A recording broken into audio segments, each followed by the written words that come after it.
Good afternoon. If you have some questions, start asking them. I'll let you know that I'm the editor of the Hilo, Steve Lowry, and with me right now is the brain trust, I guess you could say, of the paper. I guess the people who aren't on would probably not like that, but over here we got Tim Grobaty, our great columnist, and the Quarantine Chronicle author. Hi, Timmy. Hey. Melissa Evans, the managing editor of the Long Beach Post. If there's anything that you don't like about the Long Beach Post, Melissa and Melissa alone is responsible for that. So way to go to Melissa. Thanks, Steve. There's David Summers, our great publisher. Hi, David. Hey, Steve. And if you ever want to pitch a story, send it to Melissa. That's right. That's right. No story's too small. And No, if you we're have a off to a kid who wants to great get into start. writing, Melissa's the one to check out with that too. And then, of Everybody course, reporter extraordinaire, Kelly Puente. Hello, Kelly.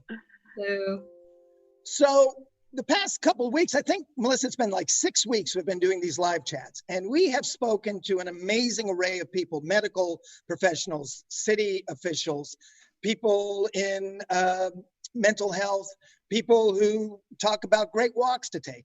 We have asked them a lot of questions, and frankly, we're tired, okay? So now we're gonna let you ask us anything you want to ask. If it's COVID related, great. If it has to do with the city, great. You want to know what to do maybe on Mother's Day, I got some stuff from the 7 I can give you. So please, right now, get on Facebook or Twitter, send us some questions, and we will be more than happy to answer whatever you got for us, okay? Let's start, though, as we're waiting for those to come in. Please come in. I feel like I'm at a telethon right now.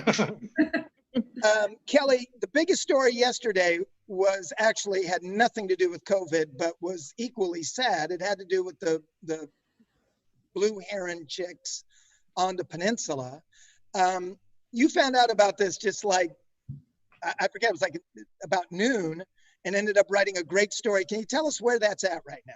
yeah, and I think that's my first non-COVID related story in about over 2 months now.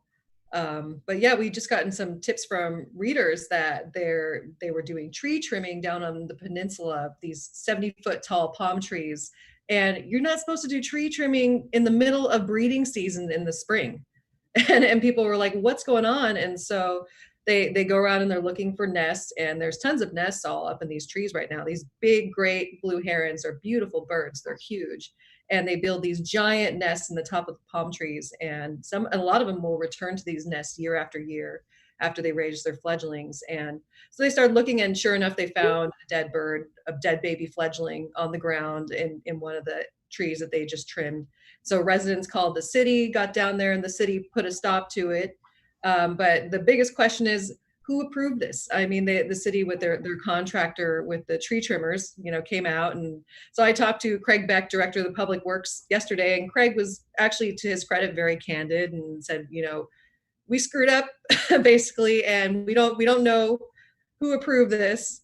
I think they know who approved it, but no, maybe they don't know, but they're looking into it, and now they're doing this big investigation because obviously somebody really dropped the ball on approving, and it also violates the city's contract, or it's their agreement with the Coastal Commission. So it's a violation of the law under California Coastal Commission. You can't trim trees with protected birds' nests. These birds are federally protected. So it was a big mess, and it's hard to say. It seemed like someone knew they screwed up, because when I was reading your story, I was all ready for everybody to protect their butt. Like, well, you see, this is this and this is that, and they seemed very upfront about that's on us.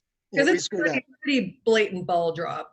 It is. So unfortunately, they only found one dead bird. So hopefully that was the only one. But it's hard to say because they cleaned up a lot of the debris pretty quickly. But on a good note, the city was going to come back out today and trim a bunch of more trees along the side streets. And they counted about 13 nests in those trees. And so it stopped. And so at least we saved a bunch of protected blue herons. A lot, it's interesting about that neighborhood. They know that the herons are there. And one of my friends was someone you interviewed for the story, and they actually went out and identified the nest, and I guess we're blocking people. It's like on the peninsula, they actually know what's going on as far as the birds go. And I think in a lot of ways, their quick action probably saved a lot of birds. Yeah, definitely. And it's kind of, it's a little bit of a love-hate with not hate, but kind of like the parrots, you know, in Belmont. They're loud and they can be annoying, and especially those herons. I mean, their bird poop is like, you know, some big bird poop, and they're loud. Yeah, and so they poop everywhere. But they're also really beloved. Like, I guess they really just started nesting in this area a couple of years ago, so they're fairly new, and the residents have just really come to, you know, enjoy that and see them, and they're really cool birds. I didn't know apparently they also eat live baby ducklings. I found a video of one like had a live baby duckling like kicking and then swallowed it whole, like head down, and I'm like, Oh, geez, Kelly. Kill the herons. Kill the herons. so now I can never look at them the same way again. Well, But they're birds. anytime you get involved with anytime you get involved with nature, that's the problem. Like, who doesn't love the otters, right? The otters are the cutest Otters things. are terrible. Oh, otters are vicious. Yeah. Yeah, You don't wanna mess with- they sexually assault baby seals. You guys know that this Okay, is okay. not live. Hey, This took a dark turn. Can we go back to the pandemic, please? It's nature, baby. Children. My children. Yeah, exactly. Timmy, yes, sir. you've been at home how long now? 54 days. And loving it. Oh God, it's just great. I love my house. Yeah, I just 54 days been writing on one subject, and kind of a narrow angle on that one subject. Just what's it like for me being at home for 54 days? Give us a typical Tim Grobaty day. There is no typical; they're identical. Okay. You know, you wake up, you check yourself for breathing. You know, see if you can taste food. Corona's off the table now, and we have our meeting at 10 o'clock or 10:30 every day. That's the highlight of my life. And then I write my column, and then it's cocktail hour. Then I go to sleep. How are you? But all the columns absolutely seem unique, and they stand on their own. How are you coming up? Do you have? I've had experience as a columnist, and there's a unique kind of perspiration that comes with wondering, what the hell am I going to write today? Yeah. I can't imagine doing it 53 straight days. Normally, I will let people out there know, if you're a columnist, you maybe write 4 times a week. It is a slog. Yeah. You're doing it every day, Timmy. Do you have like panic about noon? Yeah, I'd say about noon every day. You know, the first 3 were pretty easy, and then it started going downhill. But yeah, there's always something. You know, you got crackpots out there, you got conspiracies, you got, you know, various easing of restrictions. What the hell is that? Hey, we actually have our first question. Bless you. I'll leave this open to whoever wants. Someone is asking, will El Dorado Park be open by Monday? I'll take it. Okay, for 10 points. God, I hope I don't get this wrong. So parks have been open, but only for passive or for active use. So you can't take a blanket, you can't take a lunch, you can't sit on the ground and have a picnic, but you could walk through parks. So that will remain the case. You will be able to golf at the golf course out there starting tomorrow. Okay. But they don't want people congregating, but you can walk through it. All right, And so Melissa, just keep could you like drive a car up to this point? Like park Sure, whatever. Do whatever you want. Well, no, I'm curious because I saw something about the parking lots. Like the parking lots at parks are going to be open. This has been a lot of a source of confusion for us, is that as the rules have evolved, and as the city's trying to be in tandem to the county and the city of LA, and then of course the state regulations, it's a work in progress. Yeah. And you know, I sympathize with the city. Just getting all these little details out and coordinated is not an easy task. But the parking lots, I believe, are open because the trails are now open as of today. So they're allowing people, we can hike on the trails again. So the parking lots, I believe, are open. But again, you can't congregate. I don't want to sound like a booster here, but given the circumstances to our neighbor to the south, I found Long Beach residents, for the most part, pretty responsible when it comes to, if they're going to get out there. The behavior has been I think pretty laudable. I think the city can be, its residents can certainly be proud of themselves for acting in a rather responsible way. Absolutely. I think so too. But at the same time, looking on the bike path this week, people are out there in droves. You know, on the beach last night was pretty crowded. So I think people are just feeling stir crazy, and they're out there already. I mean, they know the bike path is going to open at some point, so people are already out there. Bioluminescence hasn't helped, man. A lot of people want to go down to the beach and see that thing. It's pretty cool. Yeah. Hey, Kelly, question for you, serious one. We all know from your reporting that the group hit heaviest mortality-wise with coronavirus are those who live in nursing homes. The question is the city testing all patients and employees now at the nursing homes? Yeah, Steve, yeah, that's been by far one of the biggest issues in Long Beach. You know, more than 80% of deaths now in Long Beach have been in these nursing homes. LA County, I think it's about 40% of deaths in LA County have been in these nursing homes, and nationwide it's close to 40%. So, I mean, it's just spreading like wildfire in these homes, and it's really sad. And so the city has started doing widespread testing. I think they started about 2 weeks ago. But, you know, so a lot of people will say that this, not just Long Beach, but the city and county dropped the ball on this and should have been doing it sooner. Even the LA County health director apologized and said we should have been in these homes from the beginning doing this, because I think there was some limited access to testing early on.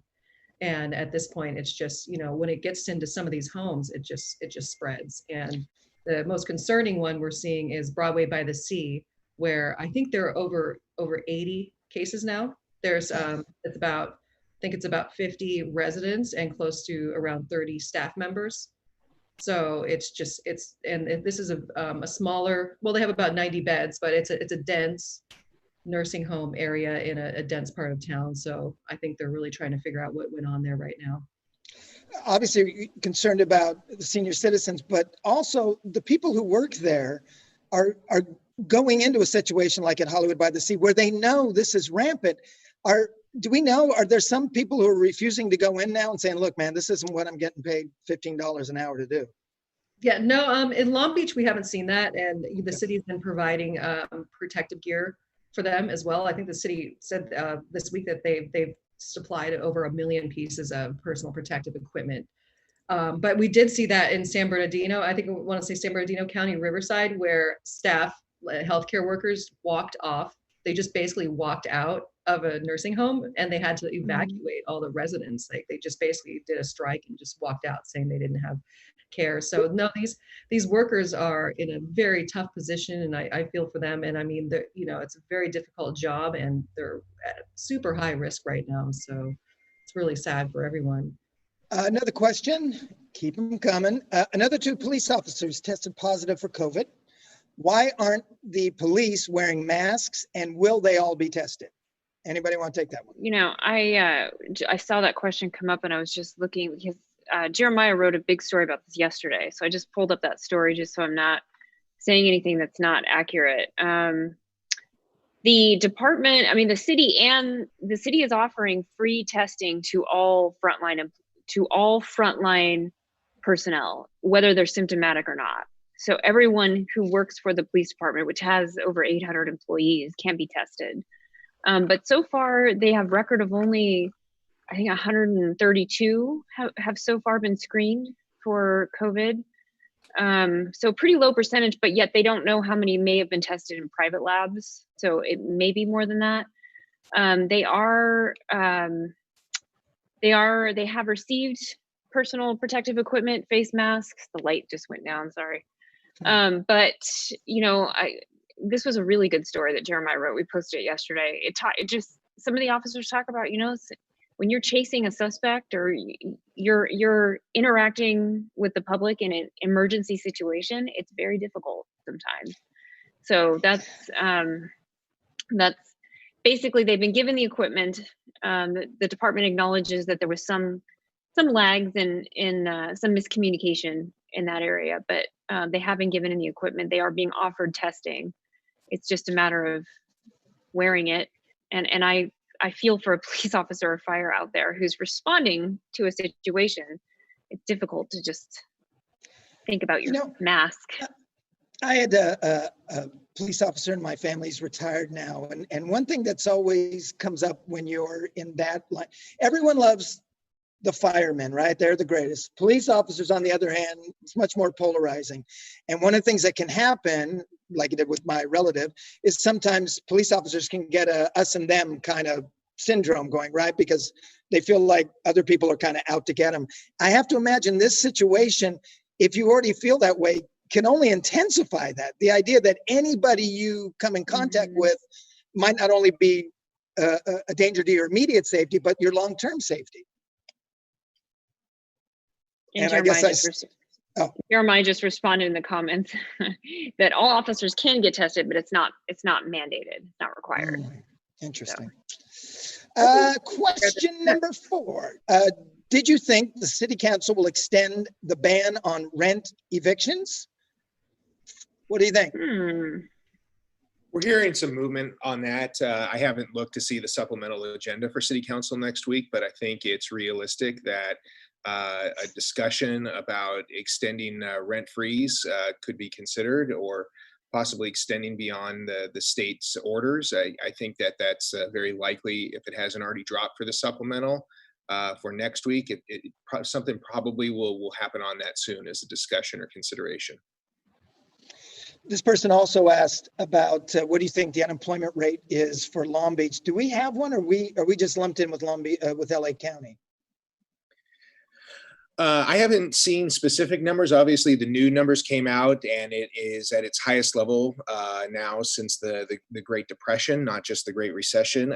I haven't seen numbers here locally, but what I could tell you is I imagine that it's significant here, that we have had, in addition to dozens of people that have died and hundreds that have gotten sick, there are thousands and thousands of people that have lost their jobs locally.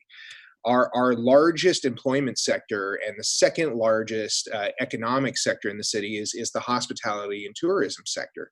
And you think about all of the hotel workers, you think about all the restaurant workers, everyone tied to our convention industry that's not working right now. There are a lot of people in the city that have lost their jobs. And that's earlier this week, Rock Bottom went under. Anybody who's been downtown has seen Rock Bottom. It's that restaurant that basically is like the gateway to Pine. And if you're a conventioneer, you're basically the first 2 places you're going to see is the Old Dubliner, and then you're going to walk up Pine, you're going to see Rock Bottom. I think some people missed the significance of that because a lot of the comments had to do with the food. The significance is that a big corporate restaurant wasn't able to make it. And then a couple days later, Soup Plantation went under. David, this unfortunately is probably going to be a story that's going to be repeated for a while, right? Yeah, I'm concerned that what we're just seeing is the start of the dam breaking with the Rock Bottom announcement. You made a good point about what Rock Bottom is beyond what's on the menu. Rock Bottom is it's a story of one of the early successes in the comeback of Pine Avenue when people like Terry Antonelli and John Morris were trying to invest in the downtown after the shipyards. That's the second oldest brewery in the city. And it is meaningful to a lot of families that celebrated birthdays and family events and graduations. It's more than just a place for conventioners to go. It was part of the city for a very long time. And I think that will be the first of a lot more to go. And unfortunately, in a lot of ways, it's the corporate chains that will be able to weather this because they'll be able to draw from other states where the regulations are looser. I think that a lot of our independent shops are in for a tough haul. Got a question here about a very weird story. Another Jeremiah story about a man, remains were found in the backyard of someone. This question is, how is it that man has not been charged by the DA yet? Has he been charged? Do we know? Maybe we can respond in the comments. Okay. Go ahead, Tim. I think he was charged yesterday, wasn't he? Oh, he was. Okay, good. I don't want to get that one wrong. Yeah, I don't mind. You know, I mentioned, I was looking at that story socialed on our Facebook page, and under there was a comment by someone who said, "I find bones in my backyard all the time. I just throw them away." Like, what? What's going on? Okay. Native American burial ground. I wouldn't want to just talk Yeah. those out. We have a question here. Who are the experts, scientists, medical team on the matter of opening things in Long Beach? When it comes to opening things, are they, how much do the medical experts have to do with that? Well, we've been ruminating about that a bit. Go ahead, David.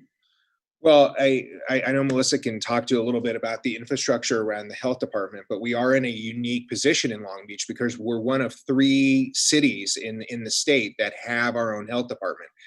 The others being Pasadena and Berkeley in the Bay Area. And so that does give us some hyper local attention on this. But the other thing about where the voices are is I think if you look at the Restart Long Beach group that's being led by former Mayor Foster, there is a physician on him. Mario Molina, former CEO of Molina Healthcare, who's been one of our frequent live chat guests, is part of that and talking about, if you look at that first report, which I think was excellent at being very realistic about how you methodically start to reopen things and what that looks like from a business owner and a business operator perspective.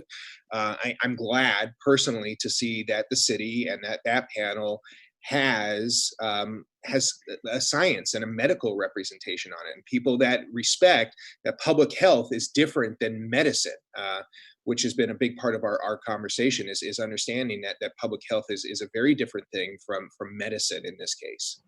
It's very uneasy right now because we're seeing so many states reopen.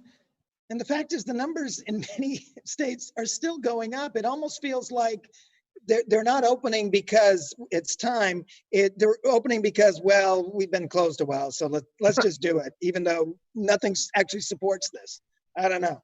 Well, there's always, I mean, it's interesting now because you're seeing the politics and the science go head to head, and sometimes the politics are winning and sometimes the science is winning. Yeah, So go ahead.